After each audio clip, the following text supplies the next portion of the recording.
His jaw jutted forward, his spine curled inward. Leopold, I was born not just of royal blood, but of blood too entangled to breathe. The Habsburg dynasty had folded in on itself, and he was its living proof. Deformed, melancholic, and cursed to rule a crumbling empire. In every step he took, a lineage decayed. What does it mean to rule when even your body is collapsing from within? Leopold Ignaz, Joseph Balthasar Felix von Habsburg, was born on a warm June day in 1640 in the heart of Vienna, a city that smelled of incense and iron. He entered the world not with a cry of power, but with the quiet deformities of inheritance. His birth was not merely an event of succession, but a continuation of a bloodline that had been circling inward for centuries. His parents, Ferdinand III and Maria Ana of Spain, were not just king and queen, but first cousins, both descended from the same thinning strand of Habsburg blood that had long traded political advantage for genetic peril. Even in the cradle, the curse showed its teeth. Court physicians noted a slight bulge in the lower jaw. His baby mouth didn't quite close. His eyes drooped with an odd heaviness, and his spine curved ever so slightly, like a branch trying to resist its own growth. No alarms were raised, not yet. In the Habsburg court, such signs were common enough to pass without question. The dynasty had grown used to bones that bent the wrong way. What the physicians saw as mild deformities, nature saw as patterns repeating.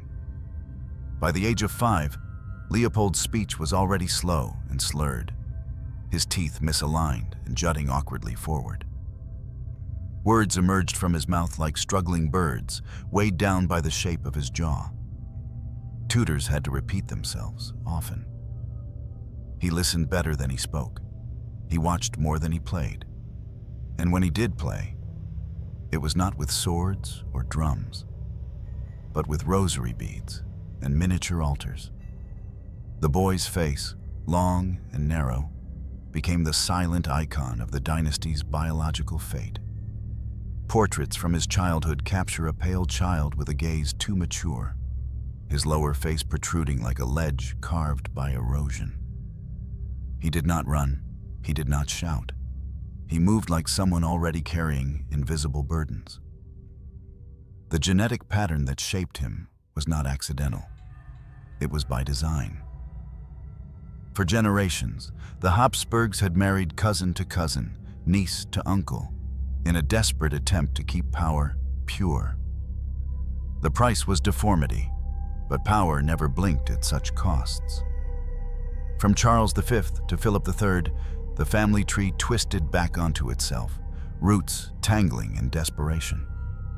Every new heir was a gamble, every marriage a loaded chamber. And in Leopold, the bullet landed softly.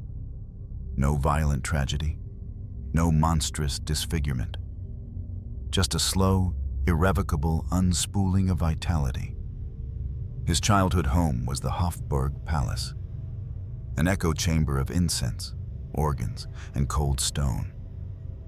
It was a place of ceremony more than joy.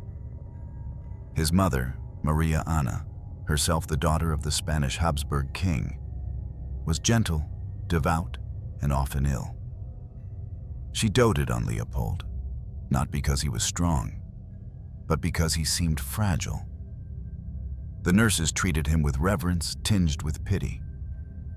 They dressed him in robes heavy with embroidery, but his shoulders slumped beneath them.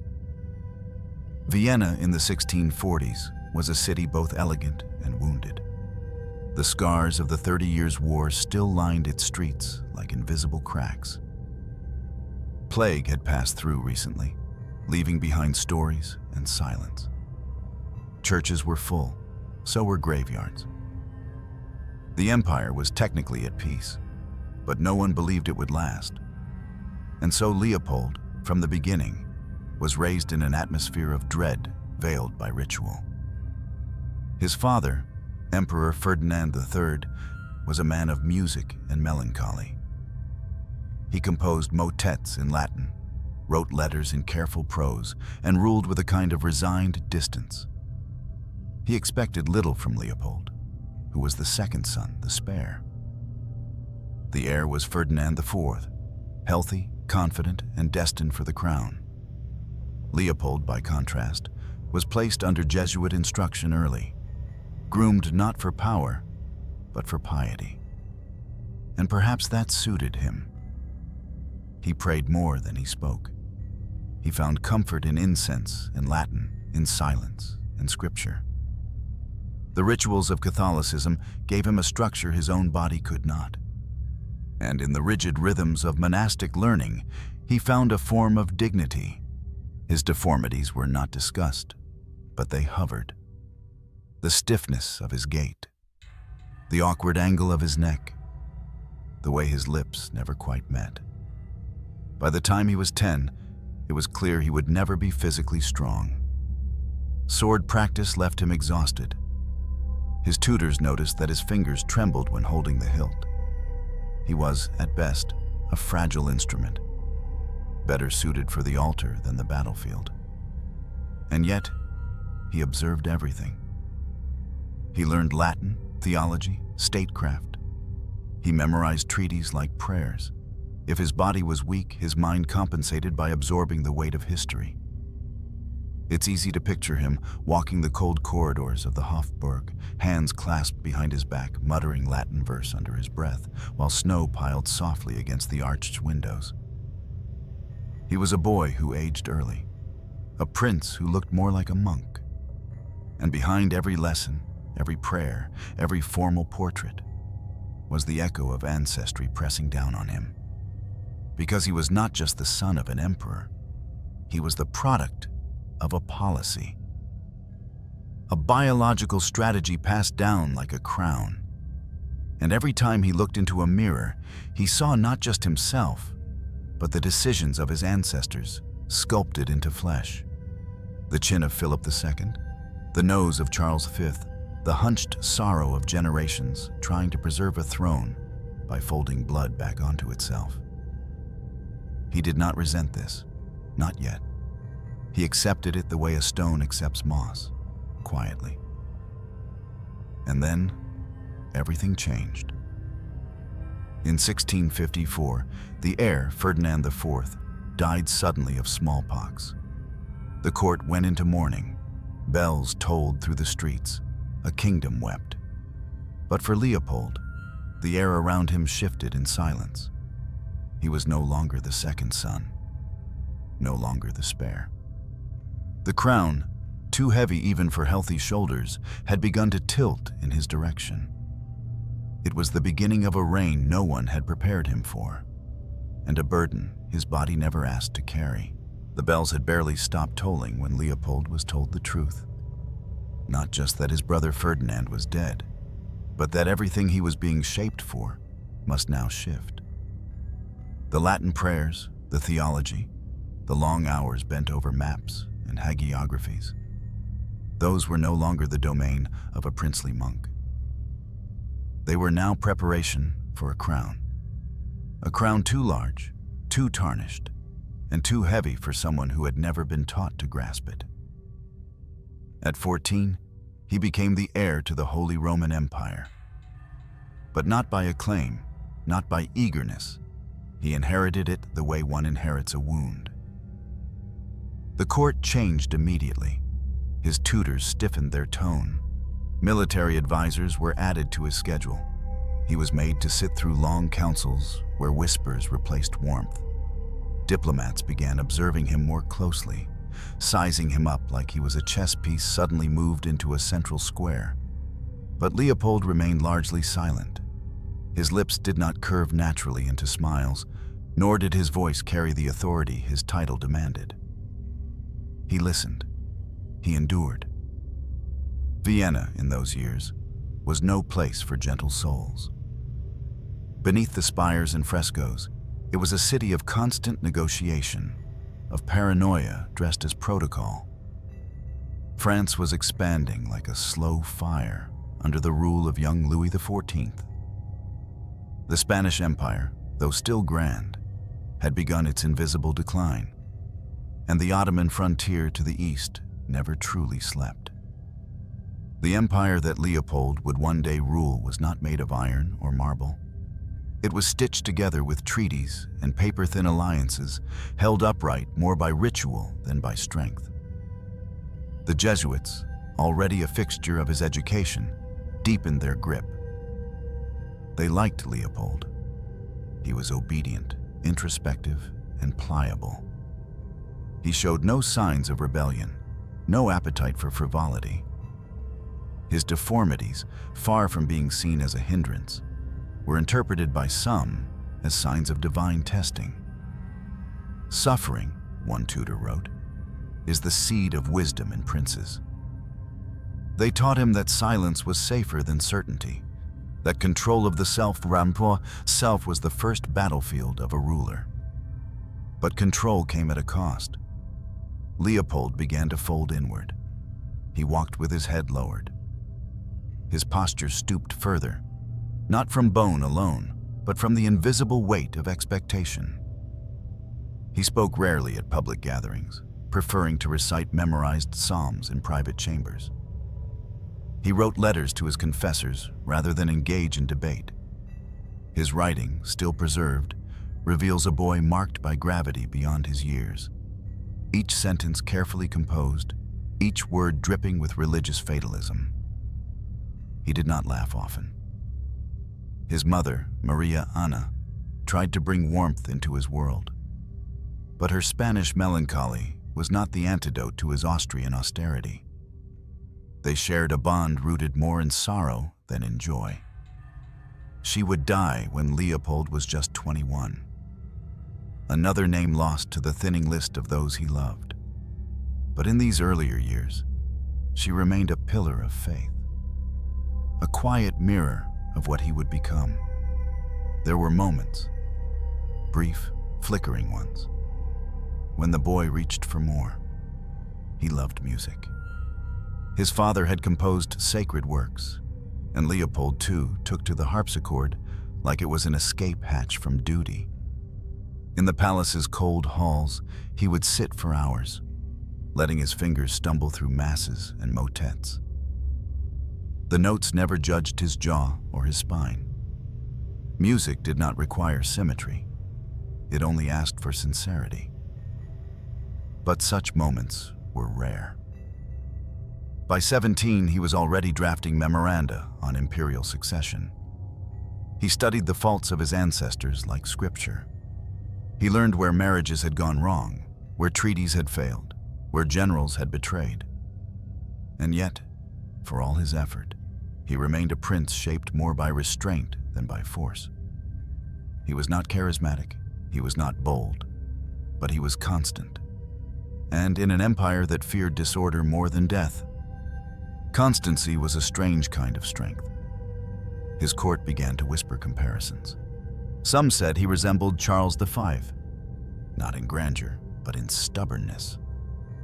Others said he was the echo of Philip II of Spain, whose somber silence had once ruled half the world. But unlike them, Leopold bore no delusions of conquest. His was a soul tempered by survival, not glory. He did not ride with flair.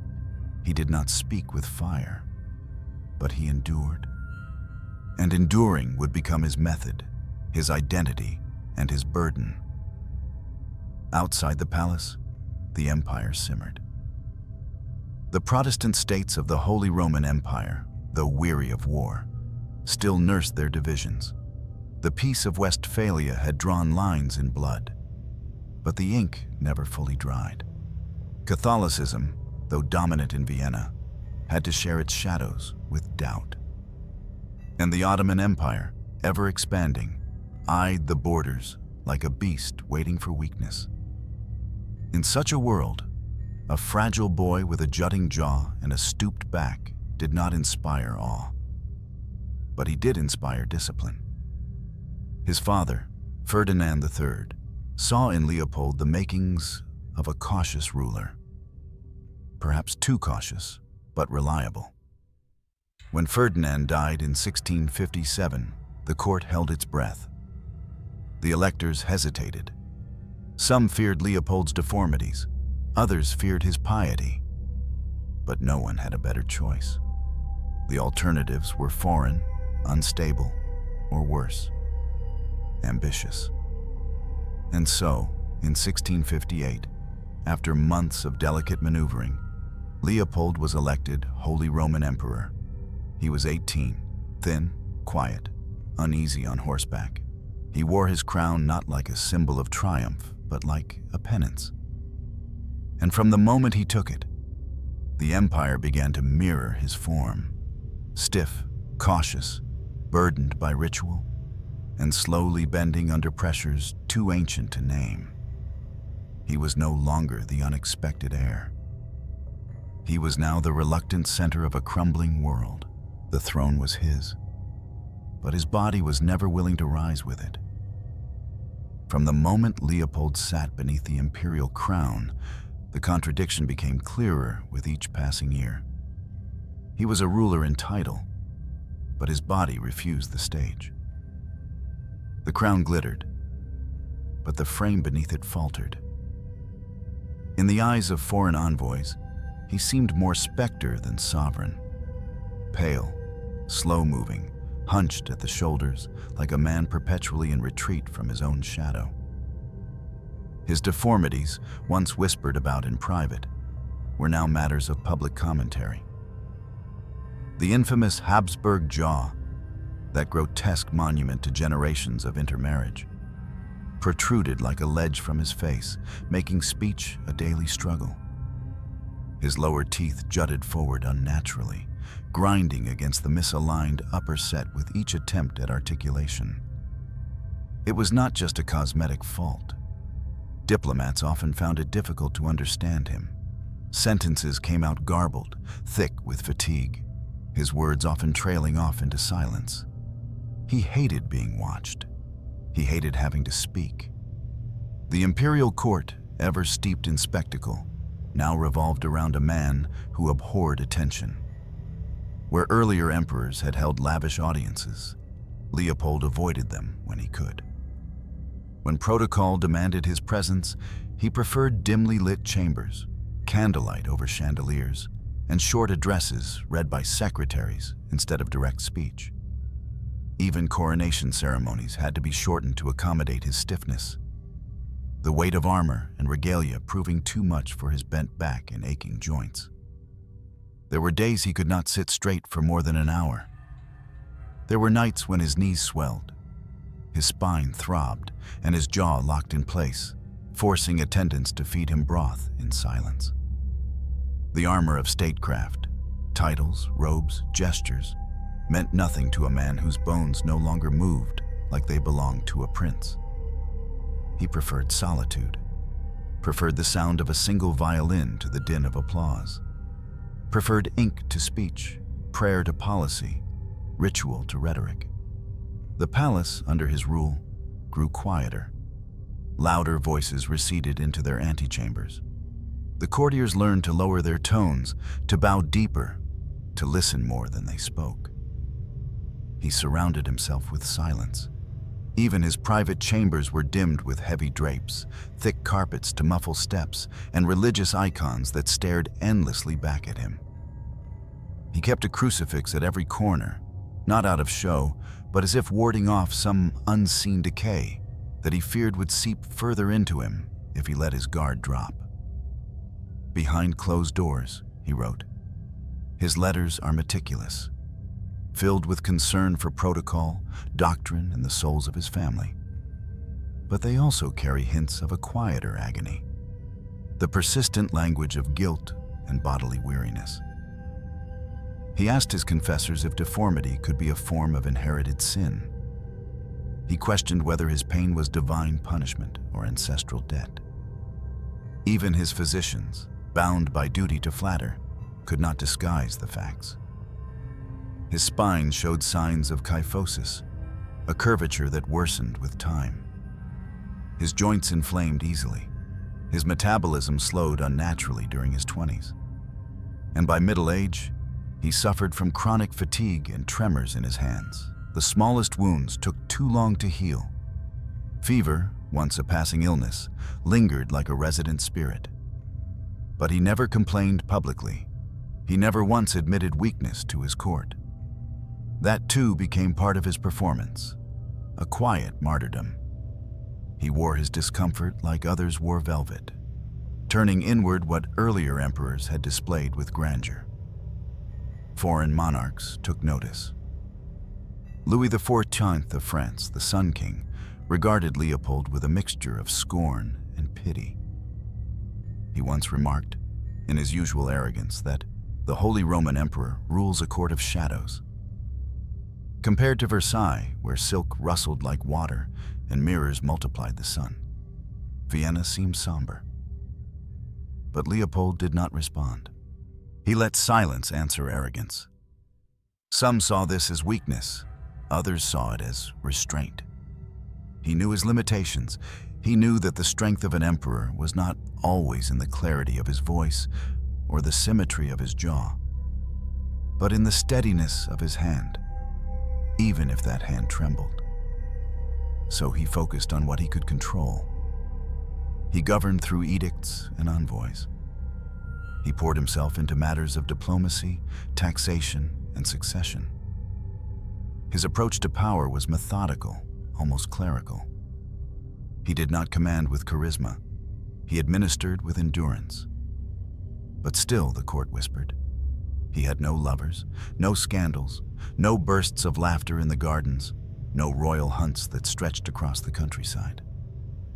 Where others had galloped into history, Leopold walked, slowly, carefully, bent. He aged without flourishing. In portraits, the difference between decades is not a deepening of character, but a slow draining of vitality. His hair thinned early, his skin grew translucent, and his eyes retreated behind sagging lids. The jaw never softened. It jutted until the end. But perhaps the most painful reality was not the body's refusal to obey, but its quiet betrayal of the image an emperor was meant to project. He was supposed to be the embodiment of stability. Instead, he became the symbol of something else entirely. Of bloodlines too tangled to stand tall. Of dynasties that clung to purity until they collapsed under their own weight. Of a man who ruled not by will, but by survival. Leopold I was not grand, he was not radiant, but he endured. And sometimes in history, that is all a body can do. In 1658, Leopold I became the Holy Roman Emperor. The title was ancient, sanctified, and splintered. It came not with jubilation, but with caution. He was elected not for his strength, not for charisma, but because he was the least threatening figure in a continent already unraveling. The electors feared ambition more than frailty. In Leopold, they found neither glory nor danger, only silence, ritual, and a body that would never reach too far. His coronation, held in Frankfurt, was a theater of endurance. The crown of Charlemagne, a heavy, jewel-encrusted burden, was placed upon his head while his neck fought against the weight. Beneath the velvet and gold, his spine protested. His face remained unreadable. His lips moved in prayer, not pride. The pageantry moved forward with mechanical precision, but those close enough to see noticed how his hands trembled when he lifted the scepter. It was an empire in name more than in strength. The 30 Years' War had ended only a decade before. It had left Central Europe gasping, its population cut nearly in half in some regions, its towns burned, its nobility fragmented. The Peace of Westphalia in 1648 had nominally restored order, but gutted the power of the emperor. Princes now ruled their states like miniature sovereigns. Religious freedom, once a heresy, was now an institutional compromise. The Holy Roman Empire had become a quilt fraying at its seams, stitched by paper, patched with fear. Leopold inherited this. He did not roar, he did not revolt. He retreated inward into a rule defined not by expansion, but by maintenance. His empire was a collection of contradictions, Catholic and Protestant, German and Slavic, imperial and autonomous. He walked through its fractures like a man walking across ice, slowly, carefully, always listening for the crack. His rule became an architecture of caution. He delegated obsessively. Every letter, every policy, every military dispatch was filtered through layers of secretaries and ministers. He trusted few, confided in fewer. The Habsburg bureaucracy swelled beneath him like an organism designed to buffer the emperor from the instability outside. War councils were held in private, with long pauses and long prayers. Nothing moved quickly. Everything was reviewed. Everything was weighed. Leopold did not believe in speed. He did believe in control. That control came at the price of exhaustion. He read reports until candle wax melted onto his cuffs. He rose before dawn for mass, fasted obsessively, and insisted on reviewing not only military updates, but also marriage proposals, cathedral expenditures, and the minutiae of heraldry. His empire was rotting in its corners, but he clung to the ritual of governance like a monk clings to a dying scripture. And perhaps, in that endless clerical grind, he saw a kind of penance. He often wrote of duty as suffering. Not dramatic, glorious suffering, but slow erosion, the kind that wears a man down to silence. He compared the emperor's role to that of Christ, not in salvation, but in endurance. The crown was not a gift. It was a collar. Iron, not gold. Heavy, not holy. His deformities deepened the metaphor. His jaw, perpetually misaligned, made court banquets agonizing. He attended them out of obligation, but often left early. His back, hunched and stiff, made horseback ceremonies nearly impossible. He relied on coaches, which further distanced him from the martial traditions of previous emperors. He rarely rode into cities in triumph. He entered quietly, under the cover of incense and cold skies. The image of the emperor as warrior, as shining sword-bearer of Christendom, that died with previous generations. With Leopold, the empire was ruled by parchment, not power. His enemies noticed. Louis XIV of France, dazzling and predatory, expanded eastward with confidence. The French court mocked Leopold's stiffness, his reliance on ministers, his perceived slowness. Satirists drew him with a lantern jaw and bent knees, always praying, always waiting. But mockery did not stop his persistence. And persistence, it turned out, was its own kind of weapon. Leopold survived the wars others started. He endured Louis XIV's provocations, outlived rivals, and outlasted alliances meant to cripple him. He played the long game, not because he was strategic in the traditional sense, but because he understood that in a fractured world, the one who endures longest often writes the last sentence. Still, he was lonely. The imperial court, once filled with music and masks, became a procession of silence. Visitors remarked on the darkness of the halls, the absence of merriment. Foreign guests found the Viennese court devout, joyless, and strangely distant. Leopold preferred it that way. He kept musicians, yes, but their music was liturgical, sorrowful, composed in minor keys. He allowed theater, but only sacred plays. He permitted festivals, but rarely attended. He was not a recluse, but something worse, a ruler who lived in plain sight, but left no warmth behind. He believed perhaps that joy was dangerous, that laughter weakened the walls of responsibility. That spectacle led to pride, and pride was the root of decay. He had seen what ambition had done to Europe. He had read the chronicles of fallen kings. He knew how easily fire spread from thrones to cities.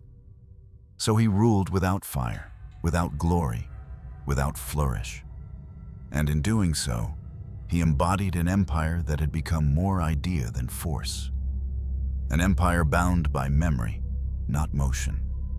Leopold I wore the crown like a confession.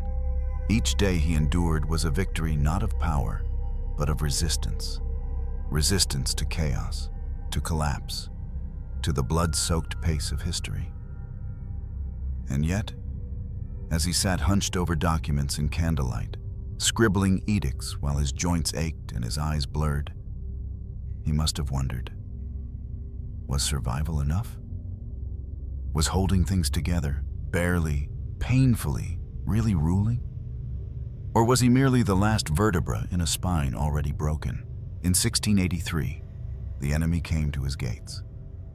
The Ottoman Empire, vast and relentless, marched across the plains of Hungary with banners lifted and sabers gleaming beneath a sun that had seen too much blood.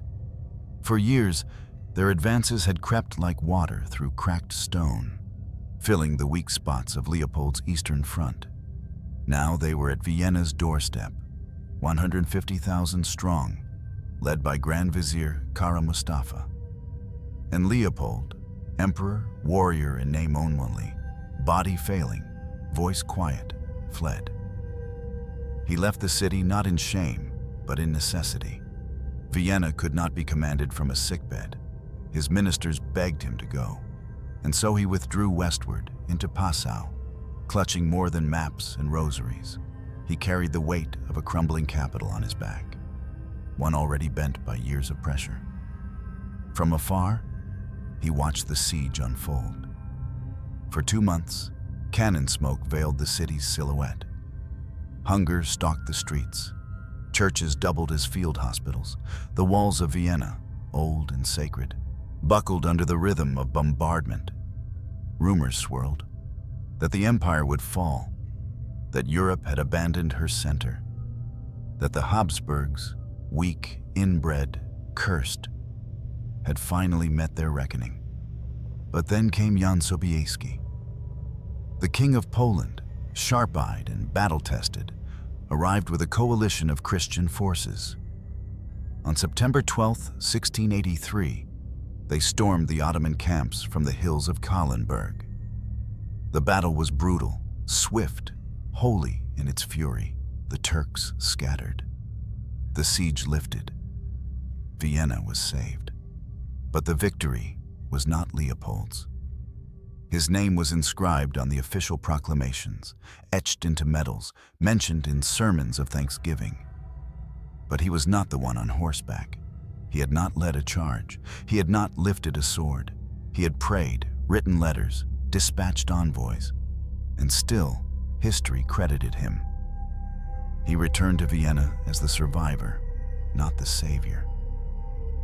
The city greeted him with bells and incense, but he looked out upon its broken walls, its mass graves, and its smoldering fields with a face that barely moved. He was not triumphant. He was relieved. Relieved that the Ottoman threat had been repelled, yes, but also that he no longer had to bear the shame of watching his empire fall from a distance. Still, he knew the war was not over. The Battle of Vienna was a moment, a loud crack in the middle of a slow collapse. The Ottomans would return in other forms, other generations. Hungary remained contested. The Balkans seethed with unrest. And even as he signed treaties, funded campaigns, and reorganized defenses, Leopold began to suspect that the true enemy was not always outside the gates. It was within. Within the empire, the jealous German princes who resisted his reforms, the Protestant nobles who refused Catholic order, the Italian territories slipping further into autonomy, the Spanish cousins, still sickly and stubborn, whose weakness echoed his own, within his court, the endless squabbling of advisors, the priests who prioritized doctrine over diplomacy, the generals who measured success by lineage rather than strategy.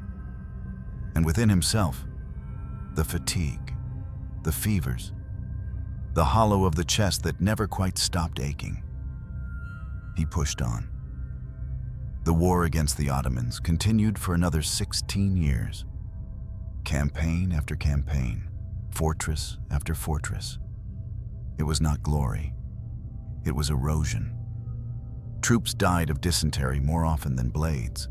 Supply lines crumbled in snow and mud. And Leopold, ever distant from the front, ruled with ink. He drew new alliances. He reorganized imperial finances. He sanctioned Jesuit missions in war-torn lands. His handwriting remained steady, even when his fingers began to tremble. He read every report, replied to every grievance, buried every general who failed. There were no parades, no declarations of final victory, only signatures and silence. He aged rapidly during these years. His jaw remained firm, locked in its hereditary defiance, but the rest of him weakened. His legs swelled. His eyes lost their sharpness. He took longer to rise in the mornings.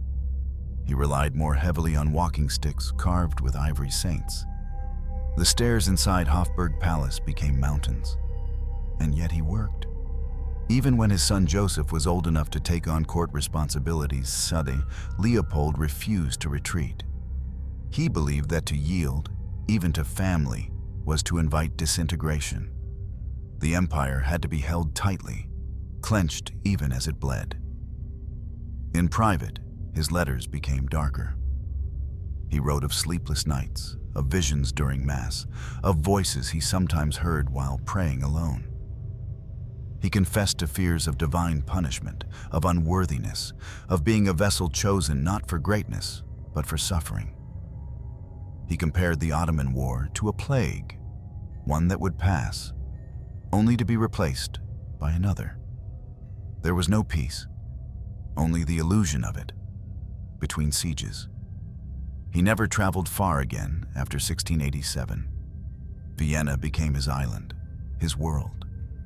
He filled it with ritual, daily mass, endless correspondence, sessions with confessors. He wore mourning black more often than state robes. He withdrew not from duty, but from ease. Some say he grew paranoid.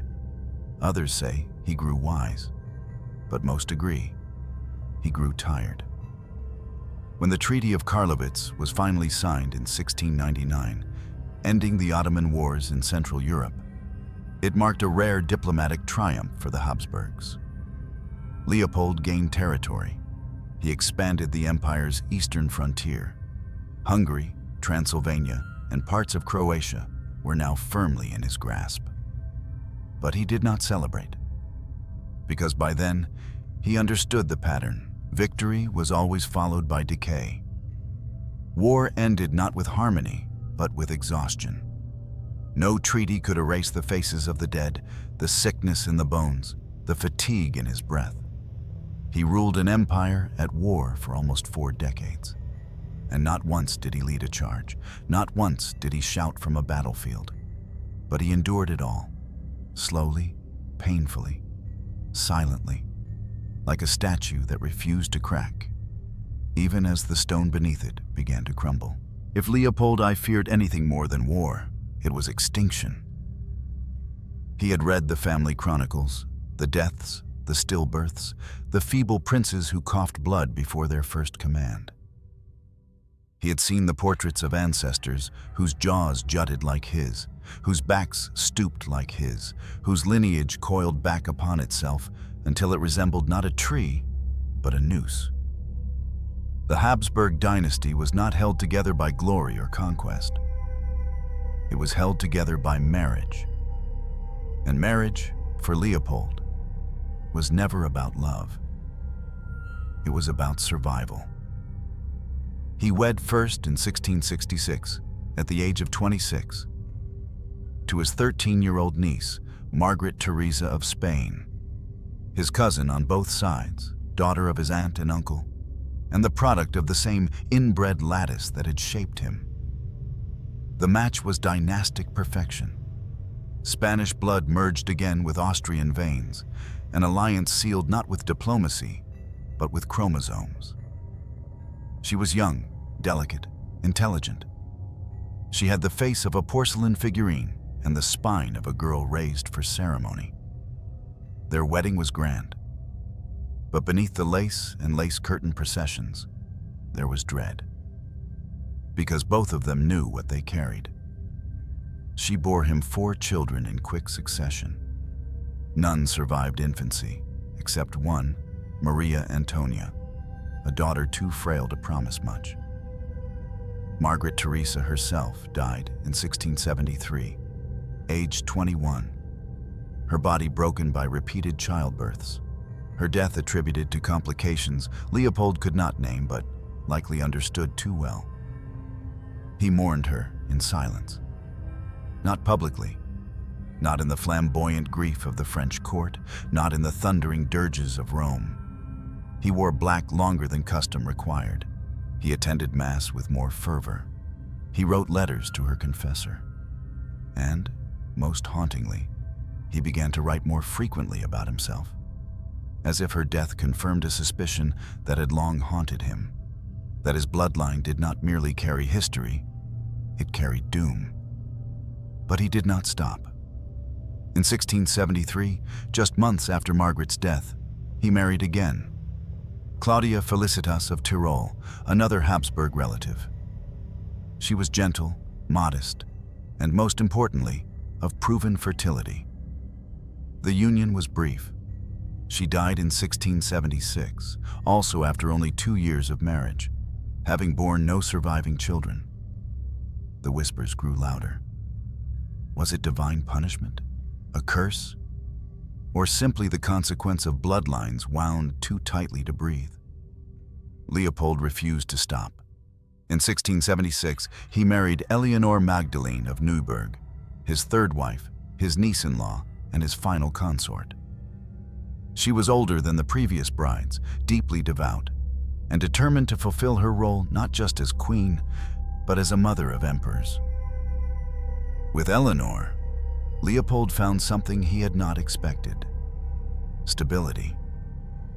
She shared his piety, mirrored his discipline, and committed herself to bearing heirs with an almost sacred obsession. Between 1678 and 1692, she gave birth to 10 children. Only 3 would survive into adulthood. Among them, Joseph, the long-awaited son. Joseph was born in 1678, and with him came a breath of hope. He had his father's eyes, but not his deformities. His jaw, for now, seemed less pronounced. His posture straight, his mind sharp. The court rejoiced. Tutors were appointed before he could walk. The line would continue. But the emperor remained cautious. He watched Joseph closely, not with warmth, but with worry. He noted the fevers that came too often, the cough that lingered, the nervous energy beneath the child's eyes. He prayed longer at Mass. He consulted physicians more frequently. He demanded updates on Joseph's constitution after every minor illness. And even as his son grew, took on courtly duties, and showed signs of vitality, Leopold never fully trusted what he saw, because he had seen too many coffins. He had buried too many infants wrapped in velvet. He had walked too many corridors echoing with the silence of rooms never occupied. The Habsburgs were not building a family. They were running a genetic experiment in real time, repeating the same pairings, drawing the same lines, watching the same results. And each birth was a prayer that the next would break the pattern. They never truly did.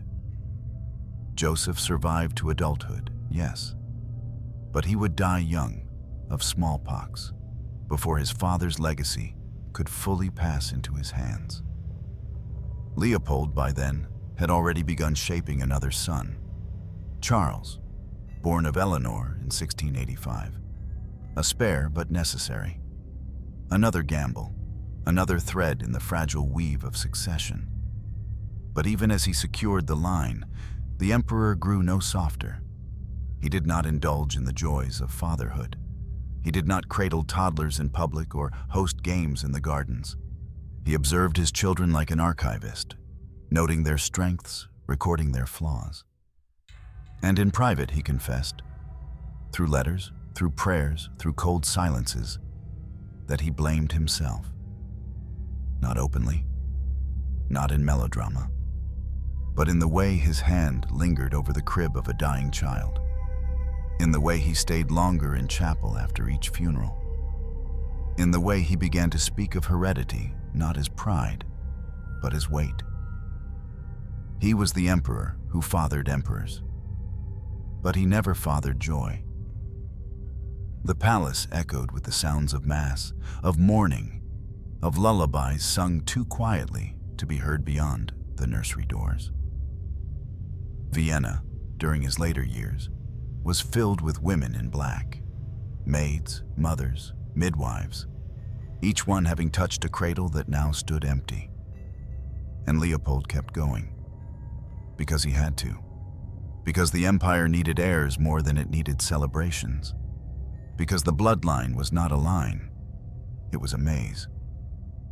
And at its center stood a man whose own body was the clearest proof that dynasties could be both powerful and doomed.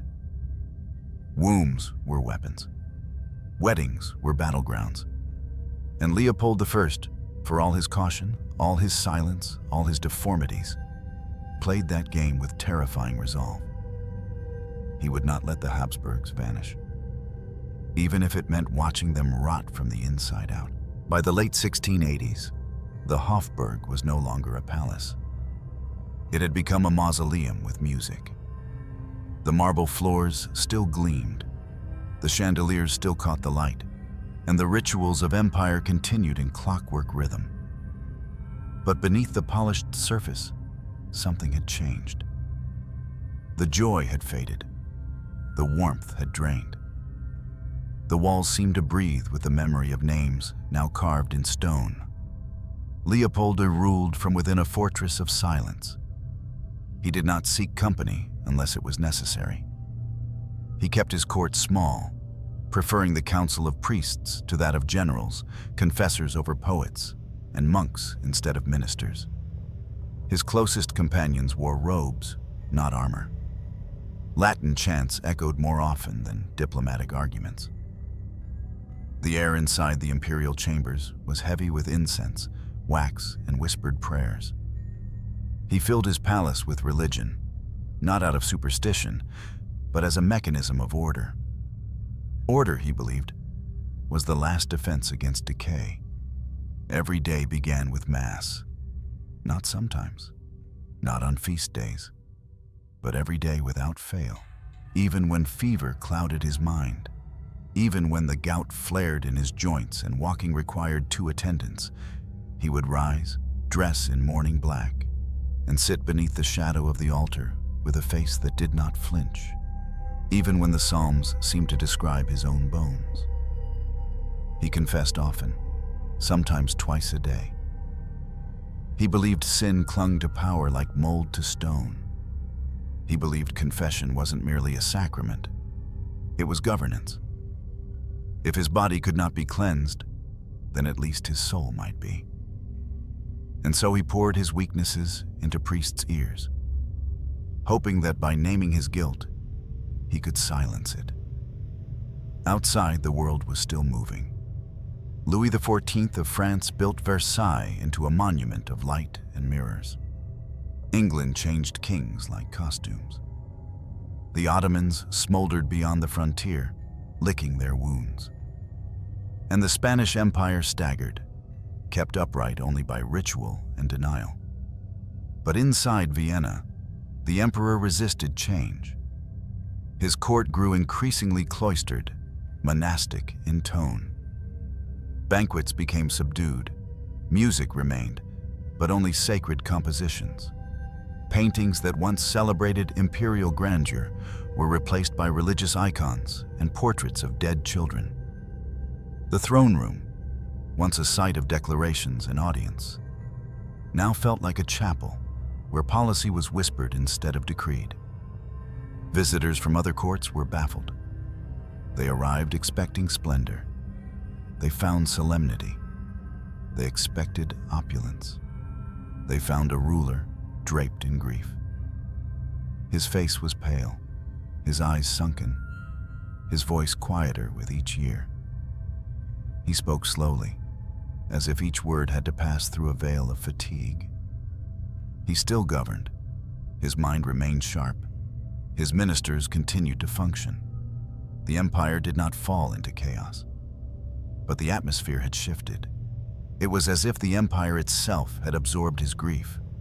Leopold's obsession with ritual extended beyond religion. He cultivated a daily pattern so rigid it could have been etched in marble. Rise at dawn, pray, review reports in silence, eat alone, write letters, attend mass again, walk briefly through the palace gardens, slowly, with a cane, accompanied by no more than 2 servants. Return before sunset, pray again, sleep beneath a crucifix, wrapped in silence. And when sleep would not come, he read death chronicles. Yes, lists of deceased family members, reports of infant mortality, letters from bishops detailing the deaths of noble children. He read them not morbidly, but methodically, as if mapping a pattern, as if by recording each one, he could understand the disease behind the dynasty. He believed God was warning him, that each coffin lowered was not just a loss, but a message, that purity, so long prized by the Habsburgs, had become poison, that the bloodline he had fought so hard to preserve was turning against itself. But still, he did not change course.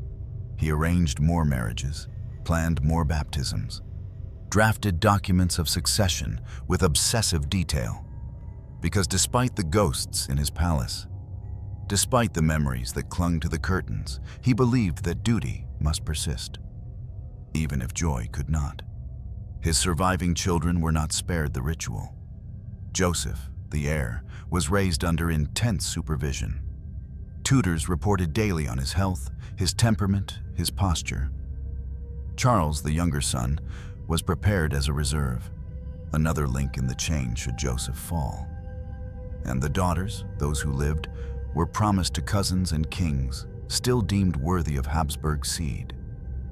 Every movement was documented, every choice weighed against the survival of the line. The Hofburg became not a home, but a factory of succession. And yet, the emperor prayed. He prayed for forgiveness, for the souls of the dead, for the strength to continue. He rarely left Vienna now. The empire was vast, but he remained still. Visitors came to him like pilgrims, and he received them like a living relic, fragile, devout, and encased in layers of tradition that had outlived meaning. The air inside the palace changed with the seasons, but the tone remained the same.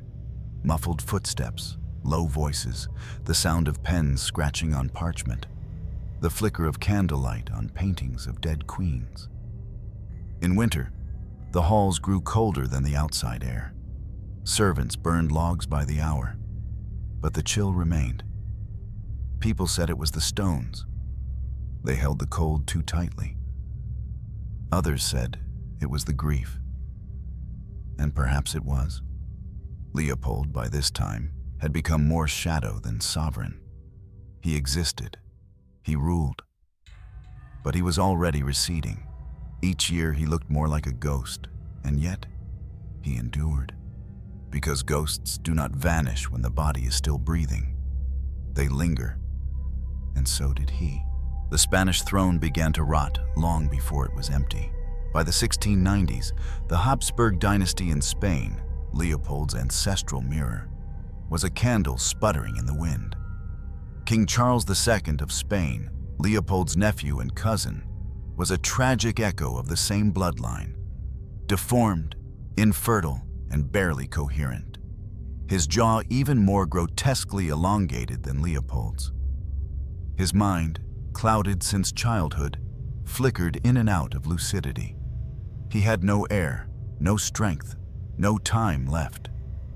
Europe watched as the Spanish branch teetered, and Leopold, aging and aching in Vienna, watched with dread.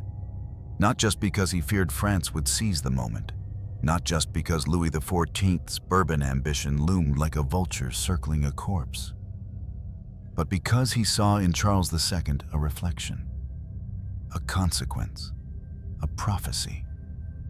They were made from the same fabric, sewn from the same tangled threads. And now, Spain's unraveling threatened to pull the entire continent down with it. Leopold had spent a lifetime sustaining the illusion of Habsburg endurance. He held together Austria, Hungary, Bohemia, the empire itself, through war, prayer, and grim ritual. But he could not hold Spain. Not from Vienna.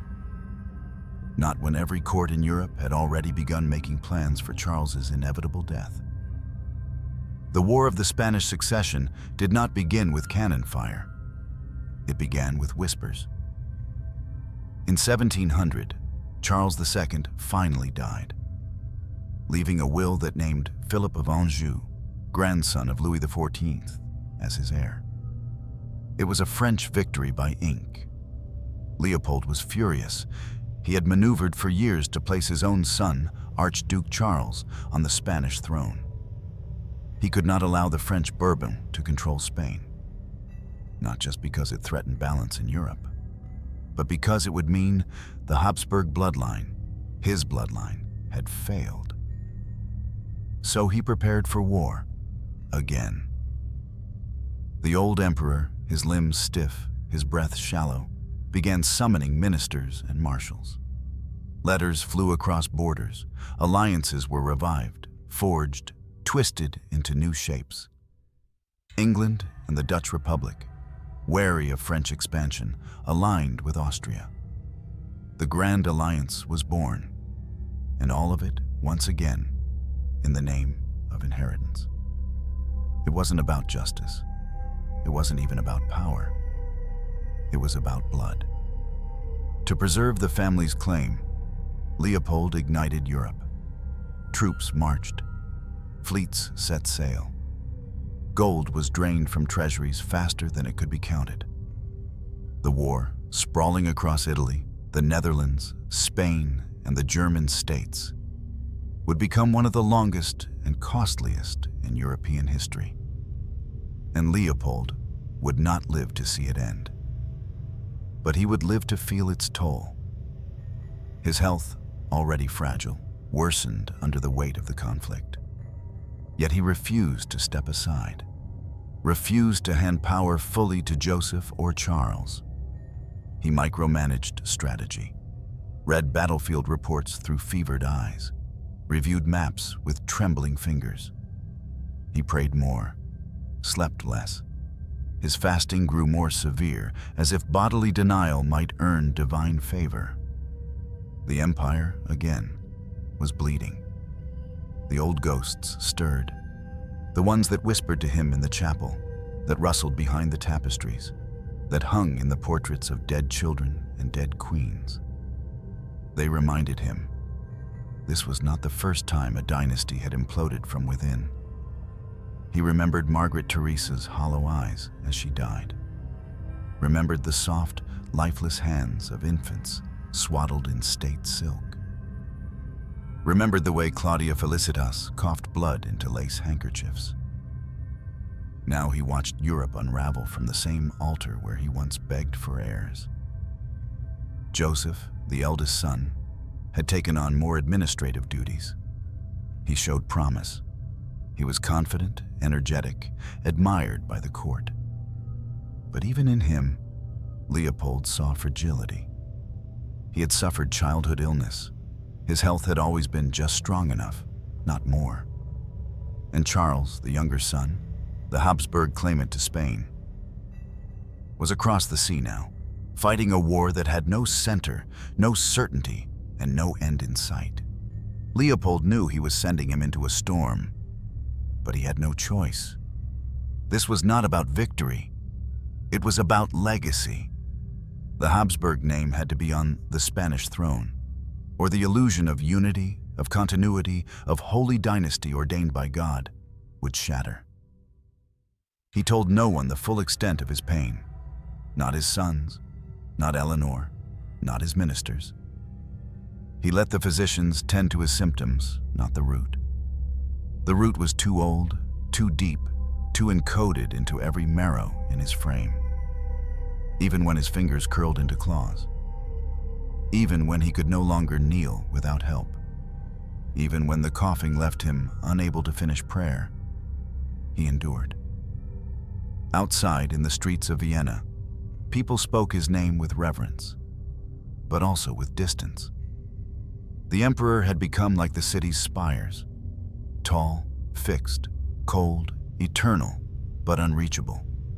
A symbol, not a man. Inside, the court moved like a funeral procession. Ministers whispered in corridors, generals brought news wrapped in fatigue. Priests walked slower, bowed deeper. The palace, never vibrant, now sank into ritualized dread. Every new campaign was a roll of the dice. Every treaty another stitch in a cloth too frayed to hold. The war spread, and Leopold, hunched beneath velvet robes that no longer fit, wrote edicts, reviewed council notes, and crossed himself more often than he spoke. He watched his dynasty fall to its knees, not with one death, not with one betrayal, but with a slow unraveling, like a crown that slips inch by inch until it rests not on the brow, but in the dust. And still, he ruled. Still, he endured. Because in the end, for a Habsburg, there was no higher virtue. Not victory, not brilliance, not even peace, but survival. Even if it meant surviving as a ghost clinging to a dream the world no longer believed in. On the morning of May 5th, 1705, Vienna woke to silence. No cannon fired, no trumpet rang, no bells announced triumph or grief.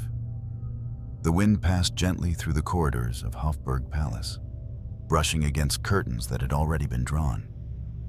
Inside, the candles still burned from the night before, and the room where the emperor lay smelled of wax, incense, and something heavier: decay.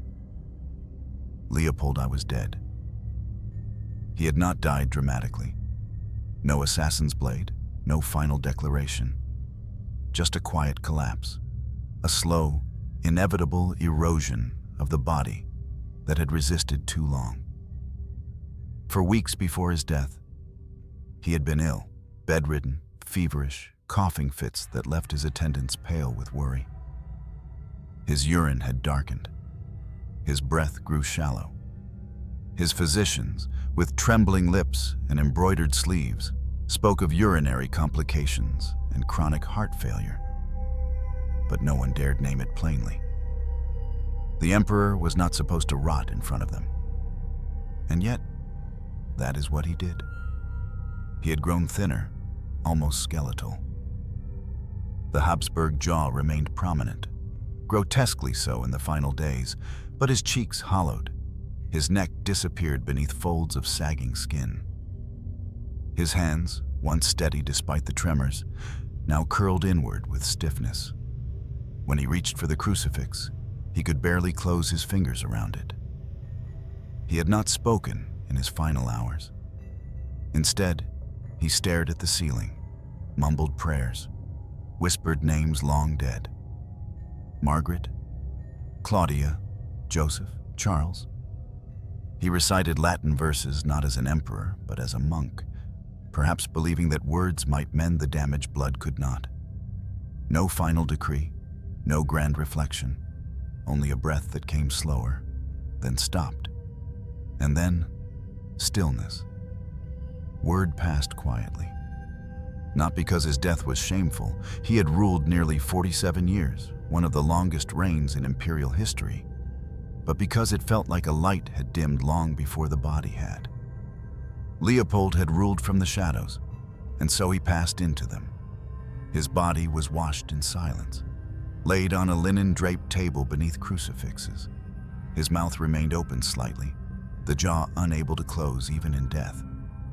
The court portraitists, when summoned, struggled to capture his likeness without exaggerating the deformities. Some painted him softer, others leaned into the truth. But the truth was this: he had died as he lived, distorted, tired, enduring. The official autopsy recorded infection, fever, weakness of the heart. But the unofficial diagnosis was older.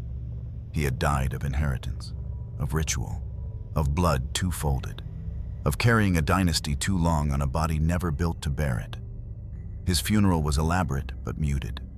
The black-draped procession moved through the streets of Vienna slowly, beneath skies heavy with spring rain.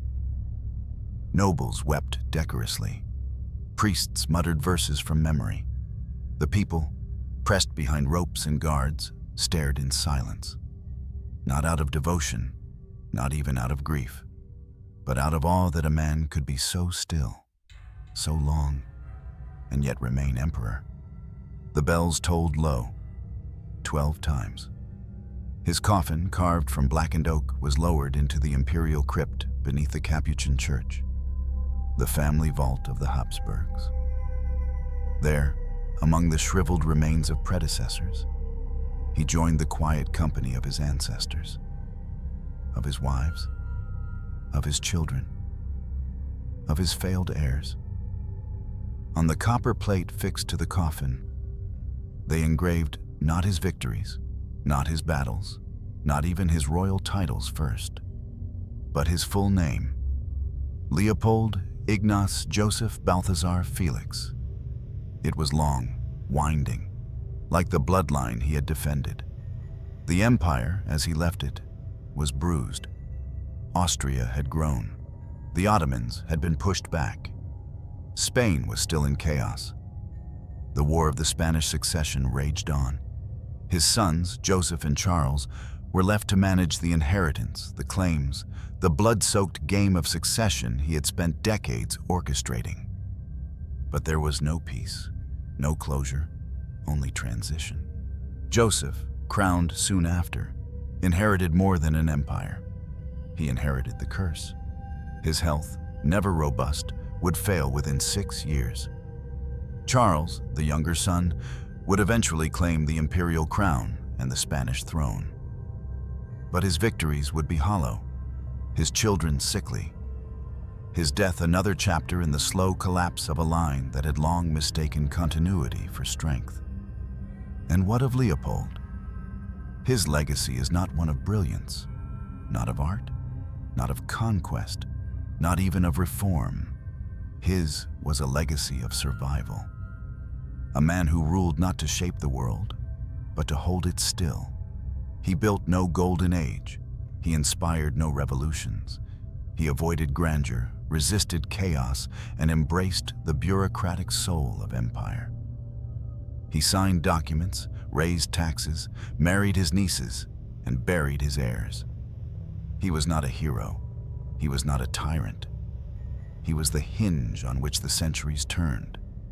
Crooked, creaking, constant. When the final prayers ended and the coffin was sealed, a scribe recorded the date in the imperial register. No flourish, no remark. Just ink, black and cold. May 5th, 1705. The death of a man whose body had always spoken louder than his voice. A man whose deformities outlived his intentions. A man who had kept the crown from falling, barely, desperately, for almost 5 decades. And now, at last, he let it go. Leopold ruled not with glory, but with endurance. He was not the kind of emperor cast in bronze and hoisted on horseback.